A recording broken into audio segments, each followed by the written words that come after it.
Hi, my name is AnnaLise Trudell, and I'm the Manager of Education, Training, and Research at ANOVA. And ANOVA is the Women's Shelter and the Sexual Assault Center for London and Middlesex County.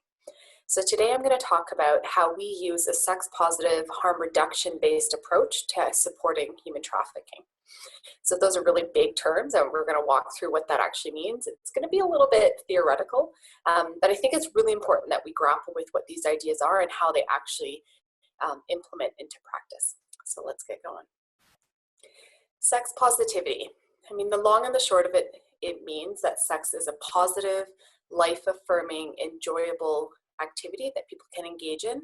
And so we think about sex as inherently a good and healthy thing. We come at it from that vantage rather than inherently thinking that it is shameful, that it is negative, that is to be avoided. Now, of course, there are parameters around that. So when we think about sex and sexual practices, it always has to be consensual, and folks have to be engaging in it when they feel safe. But beyond that, as long as it's consensual and safe, we don't pass moral judgment on what kinds of activities that folks are engaging in. So whatever floats someone else's boat doesn't have to float your boat. We don't want to pass that kind of moral judgment as long as consent and folks feel safe are present. So when we think about sex, we think about it as being a healthy part of life that should be enjoyed and discussed without shame or awkwardness. It's not a taboo subject in that way. So that's kind of one theoretical concept. Let's move into harm reduction. So I'm going to ask you to put your thinking caps on. Now, obviously, you're not going to be talking with me and engaging, but I want you to think about this for a few seconds. When I ask you, what does choice mean? What has to be present for you to think that choice is there and is happening for someone? So this can be about anything. This could be about, do you have the choice to go to a certain university or not? Do you have the choice to meet with your grandparents or not? Do you have the choice to get the kind of job you want to have or not? So if those are going to be true choices, what has to be present for us to think about that as a choice? So a couple ideas I have, options. So if it's something like, well, you can either become a plumber or you could have no job at all. That's obviously not a choice. There is no option. There's no alternative to that. So usually when we think about choice, there has to be alternatives. But where that gets a little complicated is the alternatives are not always equal. So sometimes they could be, you could be a plumber, or you could be working very part-time in a job you actually totally hate. And those are your two options. So even if you don't love the idea of being a plumber, you're probably going to choose it because the other option isn't as equal and valuable. So while you might have options, options are not always the same worth and value. Another way that we can think about choice is it has to be informed about the consequences. So if I go to a certain university and I have choices in which ones to go to, and I'm choosing this one, what will be the consequences of me doing that? So will I have to live away from home? Will that cost more money for me? Do I know these things? Have I processed them? Have I weighed them into my decision when I'm making a choice? If I don't either know about the consequences or I haven't thought about them, maybe that isn't a full choice then, right? Maybe we're not actually making an informed decision about where that might lead. Finally, often people bring up things about capacity. So do I have the capacity to make that choice? Sometimes you can think about that as age. So does a 4-year-old have the capacity to make a choice about how her life will be in 30 years from now? I'm going to go with no. I don't think that a 4-year-old has the capacity and the mental development at that phase to be able to understand what 30 years from now looks like in her life, what the consequences of that will be. Now, we can get iffy on age. So right now in Canada, the age of consent is 16 with some caveats in terms of you can engage in sexual activity younger than that, but there's age brackets. So we've made some determinations based on age and sex, for example, but there's some gray space in that. We've made other determinations based on alcohol. So if you're drunk, you can't actually engage in consensual sex because we've made the decision that you're not of right mind or you don't have that capacity to do that. But how drunk is too drunk? really would depend on the individual's body. So you can see where even though we're starting to really flesh out what does it mean to have a choice, options, being informed about consequences, having the mental capacity to engage in that decision, each of those have a lot of gray in them. And choice really is actually quite gray when we think about it. Usually when we think about it and we talk about it as being a binary, which means that either or. So choice, usually, when we think about it, has to be totally voluntary, totally empowering, totally moral, legal, and enlightened. And if it doesn't match up to each of those, then it must be totally forced, degrading, immoral, illegal, and abusive. So here I'm really getting into sex at this point. When we think about sex, it has to be as a choice. When we think about it more in a stereotype, it has to be totally empowering, liberating, enlightening, voluntary, absolutely no pressure, or it's the complete opposite. But the reality is that most of us exist in our choices where it's right in the middle there. There's a lot of gray. So sometimes sex might look like things like, you know what, I don't actually feel like doing it really tonight, but my partner does. And I know that this is a need my partner has, and we've talked about it. And so maybe tonight I'm going to do that. And that doesn't feel like this amazing, empowering thing, but it doesn't also feel forced. And it kind of sits in that gray space. When we start to use this analogy and we start to think about folks who might be experiencing human trafficking, you and I don't know you, but we can make some assumptions that if we are in school and we're living in healthy homes and we have potential future careers ahead of us, lots of us are sitting in the larger circle over here. So for me, what does that look like?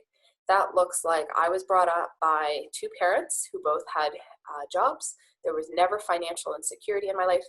I have had really good mental wellness overall over time. I am white. I walk through the world with a lot of privilege and options because of that. I have 13 years of post-secondary education, which is ridiculous. And you can start to see how my choices in terms of what I can do in life and how many alternatives I have, how informed I am, they're massive. So tomorrow, if I chose to go into sex work, so if I said, you know what, tomorrow, I think that for me, the best decision for all kinds of reasons is to engage in sex work. You might feel uncomfortable about that, but it would be really hard for you to argue to me that that was not a choice. Now you can think about maybe that choice isn't fully liberated because I am a woman. I've been brought up in a society that tells me that my value and my body is more sexualized than my brother's is. That's totally true. You can wonder why I'm making the choice all of a sudden to do that, whereas, you know, yesterday I wasn't feeling it, but tomorrow I'm feeling like I'm going to be in sex work. There can be lots of sort of wonderings about that. But the idea that I have absolutely no choice in that decision is false. I've got lots of options, I'm informed about it, and I have the mental capacity. So when we're thinking about harm reduction, that's your baseline. You're asking questions around, do they have options? Are they informed? And do they have capacity? And anything else beyond that, you're really getting into passing judgment and values. So let's think about someone who's potentially not as privileged as me, doesn't have as much choice biography as I do. Someone who's more in that small circle space. What can that person look like? They could be a woman who at the age of 22 has decided to go into sex work. And I'm using the word decided lightly at this point. So what's that woman's biography? She was brought up by a single mom who had some addiction challenges. That single mom engaged in sex work. She had different boyfriends at different points going on through her life, many of whom were engaged in helping sell her, so helping her find clients and what often would be termed a pimp in that way. I went to multiple different schools. I didn't really have a stable schooling and home life because of that. And I started engaging in sex work and involved in selling my body when I was at the age of 14. Now at the age of 22, I'm telling you that it's my choice, that I want to do this and that I feel good about this. And in the pit of your stomach, you might be like, oh man, like that doesn't feel like choice. That doesn't feel good. I know all this stuff about her background. That means like she didn't come from a space that had a ton of alternatives. She doesn't have maybe a super healthy background to be able to make that kind of informed decision. However, I don't want you to ever assume that you have a godlike position that you can pass a judgment on someone else's life. Because at the end of the day, she still potentially has a nugget of truth and option and choice in how she's wanting to navigate that. She's 22 years old. So if you come in and you swoop in and you say, I don't believe you have choice and I know better, that's a really, really power-driven position that's not actually very helpful to her. So what I want you to do is understand she's not out here in her choices. She's here, and I am with you on that, and I get that. But there's still something in the middle there that you can help her navigate rather than tell her she has no choice at all. You can try to support her in having more choices, more alternatives, making them safer, rather than saying, if you're engaged in that kind of sex work, that is not choice, that is sex trafficking, and you're out. So it's been really theoretical so far. You're hanging on. We're going to move into some of the more practical stuff. What does this mean? So if this is our spectrum of sexual exchange, so exchanging sex for anything. On one end, you're going to see sexual slavery, otherwise often talked about as sex trafficking. And on the other end, you're going to see the engaging of sex for pleasure. So lots of us have or will do consensual sex, so the exchange of sex for pleasure. But when you think about where that might sort of shift into the next phase of this is consensual sex, but you're exchanging it for profit. So you're being paid to do that, but it's consensual in that way. For some folks, that's a big leap in their minds. That's a big leap in their own moral assessment. For others, it's not. But I just want you to think about what that could look like. So things like, I want a really beautiful house, and I know that the kind of career I have right now will not get that for me. And I know that if I engage in sex work, I will be earning more income than the career I'm in, and I will be able to have that house, or I'll be able to have the lifestyle that's important to me. So you might not feel great about that moral decision, or you might feel great about it. I don't know. But that's a moral decision. The idea that that person has options, that they're making an informed decision, and it might not be your cup of tea, that's a different thing than understanding that as a harmful choice. Our next step is engaging sex for power. So that's something like sleeping with someone who is your boss in order to get a raise, in order to get further in your employment. That's another form of exchange of sex. Another way of thinking about it is exchanging sex for basic needs.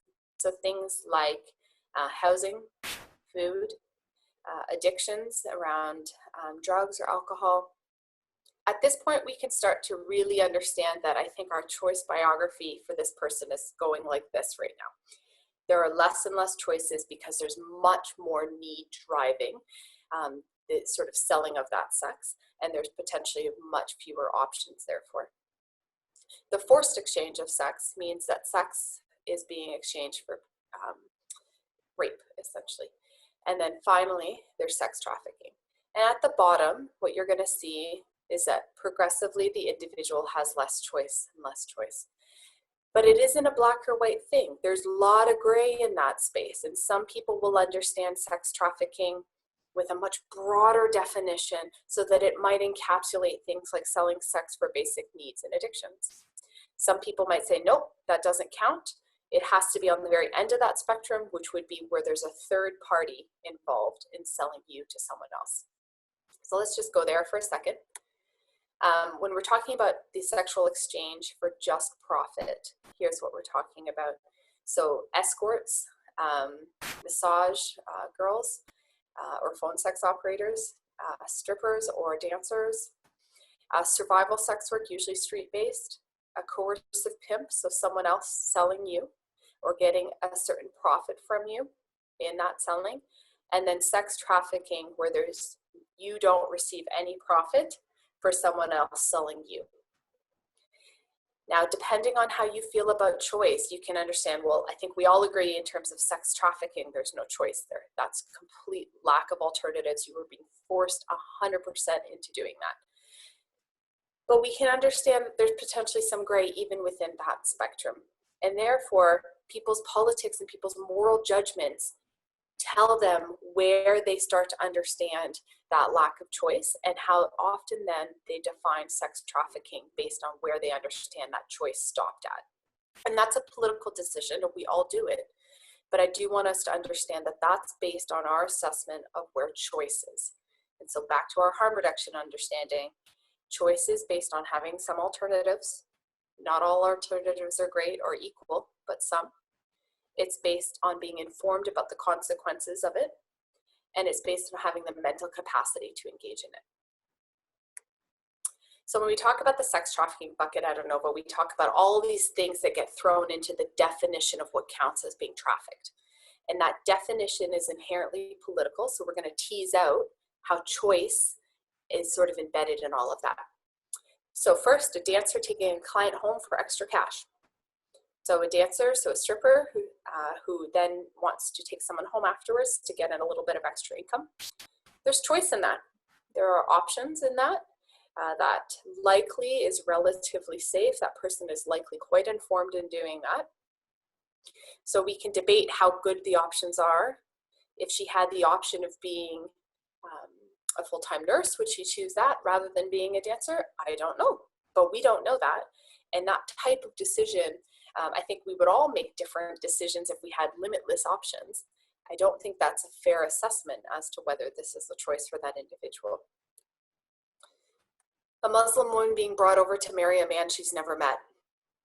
There's a little bit of racism embedded in this one, because often what we think about is that that's a forced marriage. But that's not true. That's our race assessment onto this, our Islamophobic assessment onto this. And realistically, this woman could very much be choosing this option, and it is not inherently trafficking. A migrant sex worker, so that means that someone who's come over from another country to engage in sex work here. Now those options start to get a little bit like this for that individual, because you are not able to be here legally to be engaged in sex work. That's not considered one form of labor that is seen by the government as being legitimate. So if you were caught, again, through that, you would feel like you had a lack of options and you would not want to be caught, and therefore you may feel like you have less decisions in that. So for me, that space would start to get really narrow in that choice biography, but I would want to know more from that individual. I would want to know what their alternatives are like, how informed they feel about those alternatives before I made that assessment that that's inherently trafficking and that therefore that's inherently lacking choice. A pimp enslaving a whole ring of women in a basement. That one is lack of choice. That one is full-on trafficking. Enslaving implies that there's complete use of force, physical force, to keep them there against their will in that capacity. A 17-year-old whose boyfriend convinces her to give blowjobs to his friends. So there's pressure. There's pressure happening here. Convincing really implies pressure from me. But is pressure the same thing as trafficking? No, there is gray there. There's a lot of gray left. So a couple things that would have to be determined. Is he gaining a profit for that? Would be one in terms of trafficking. But also, how does she feel about it? How does she feel when we talk the word convincing? There's a lot of gray there. I can be convinced into sex by my partner tonight. I might not be feeling it, and then my partner's feeling it, and then I realize, okay, I'm up for it. I mean, reluctantly, because it's not really, I'm just not into it tonight, but I know this is a need my partner has, so I've been convinced into it. That's a healthy convincing. So how do we know that this is healthy or unhealthy? And our moral assessment that giving blowjobs to multiple friends isn't good, that's a moral assessment. That might not be your cup of tea, that might not feel great, but we don't actually know how much choice that individual has or not. And finally, a non-status massage parlor worker being paid less than minimum wage. This is a bit complicated for a second. So a massage parlor worker, non-status, meaning that they're over here from another country without legal status to be here, and they're being paid less than minimum wage. Their choice biography is getting narrow, because if they're here without legal status, that means that they probably feel like they can't make complaints to people, that they would have to deal with behaviors from clients that are probably things that they may not want, but they wouldn't be able to say. Being paid less than minimum wage is not inherently illegal. That trips up other laws in this space, but there's lots of factors in this one that would make me be like, oh boy, this is getting narrow. We need to know more, because that choice biography is getting pretty tight. So at the end of the day, when we're talking about sex trafficking in particular, I want us to think consensual sex doesn't count. So any kind of consensual sex that's been engaged in, as long as consent is present, it doesn't count for me. That can be sex that is not your cup of tea. That could be an individual whose boyfriend is paying her to give blowjobs to multiple friends. And she wants to do that. She understands the consequences. She understands that there are some alternatives, and that she's fine. This feels okay to her.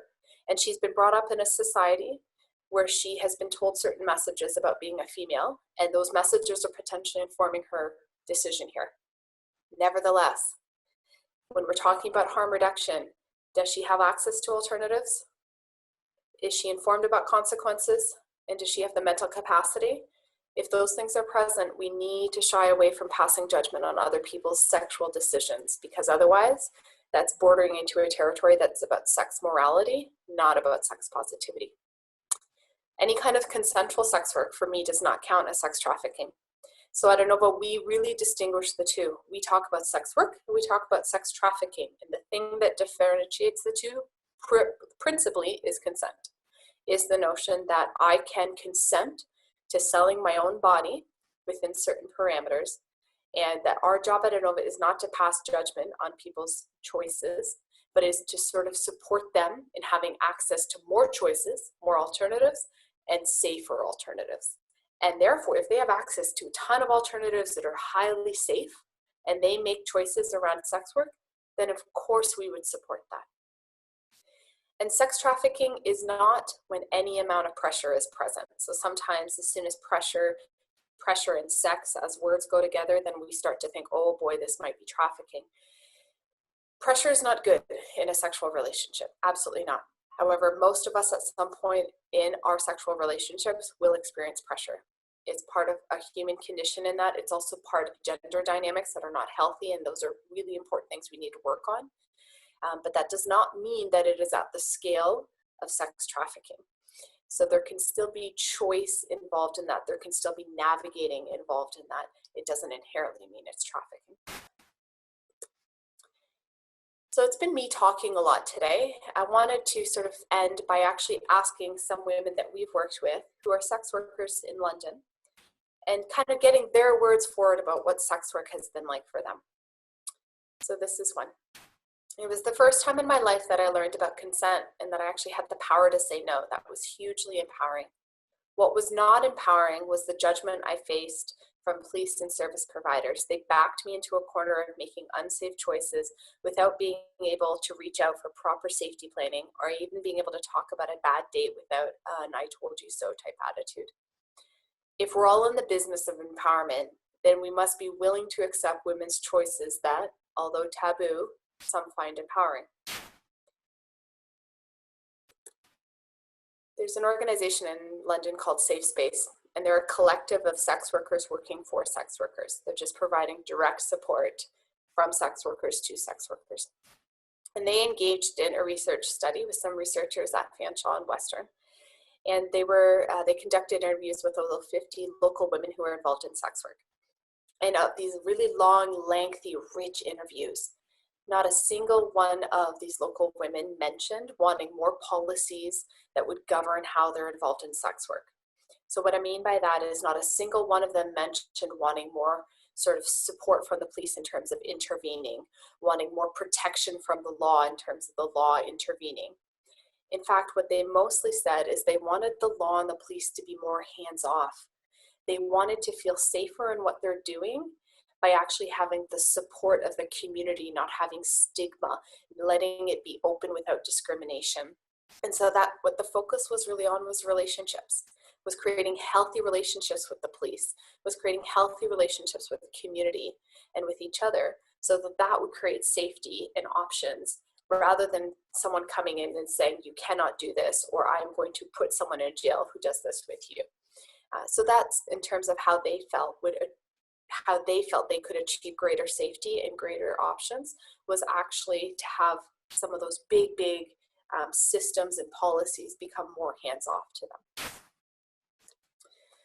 So at the end of the day, ANOVA supports an approach to sex trafficking that comes from the framework of don't rescue. We don't go into other people's lives and rescue them. They rescue themselves if that's something they think that they need, and we are there and we show up with the resources they need to do that. We don't go in and make the decision that they need to be rescued.